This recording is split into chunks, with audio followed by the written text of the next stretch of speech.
Today, this Shabbat, I've been speaking and making connections to the concept of freedom and how that is such an important part of our story. And I'm guessing that most of you are aware. The reason why I'm doing so is that today is Juneteenth, and it's the first Juneteenth we celebrate as a legal American holiday. And I want to just talk for a minute about why that is our story as Americans, whatever the color of our skin, but also why that's our story as Jews, as I've been pointing out through the liturgy, and also why is that our story as members of the Beth David family. Just as we are Ashkenazic, just as we are Israeli, we are also people of color, and it is our story as well. And to demonstrate, I have a small proof. But we should know, of course, and I'll just say it briefly, why Juneteenth, why this day? Because we should all be familiar with the story that though they had lost the insurrection and returned to Galveston, Texas, the white landowners didn't bother to tell the people they had enslaved that they were actually free. And it was only a few months later when the Union Army arrived that they were told. And that was on June 19th, when the word of freedom made it to the very edge of what was America at the time. And that became a holiday, first, of course, within the Black community, and now, as it should be, a holiday for all in America. And one of my favorite conservative political commentators to read, not that I agree with him all the time, but I enjoy and benefit from his explanation, is Jonah Goldberg. And Jonah wrote beautifully. Just the title of his column about Juneteenth and about this holiday says it all. American Passover. American Passover. And that's what it is.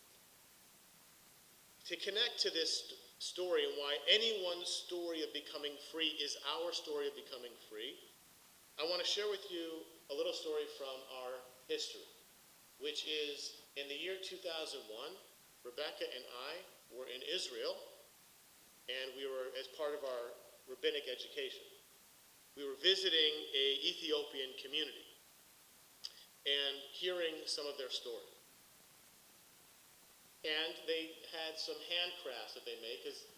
As I was told, the men, one of the things that the men did as kind of a craft was embroidery. And they showed us this talit bag, which has an Ethiopian face on Moses. I saw it, and it just made my heart warm.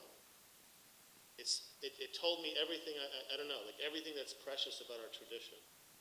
And all of us, wherever we come from, can see our story in our bigger story.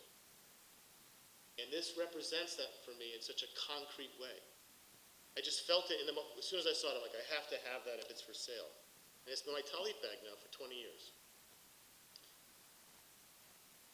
It's similar when we celebrate the establishment of Israel, when we tell the stories and we hear the stories of the Yemenite Jews, right, who were brought to Israel on planes and didn't know what planes were, thought they were literally flying al kanfei nesharim, on eagle's wings, and went to light fires in the plane, right? We know these stories.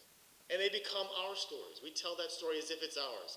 And I'm not, look at my face, I'm not Yemenite, but it's my story. So is the story of all the Ethiopian Jews who've made it from Ethiopia, who we know are not a lost tribe. Right? The story of the Ethiopian Jewry begins really in the 19th century, I believe. But this is their story. They many walked through the wilderness, through hunger, through thirst, dying on the way, many, to get to Israel. When you hear the story of, like, member Knesset Sasha Biton, who is a the first Ethiopian member of Knesset. It is inspiring. It is our story. And in the same way that it is our story, the story of people who had been enslaved in this country, and when legally emancipated, said, we want that independence. We want to be a part of this. We just want an equal part of this. That is the American story.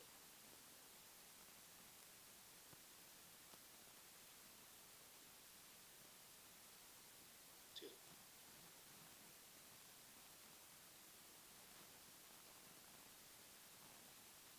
That's the American story.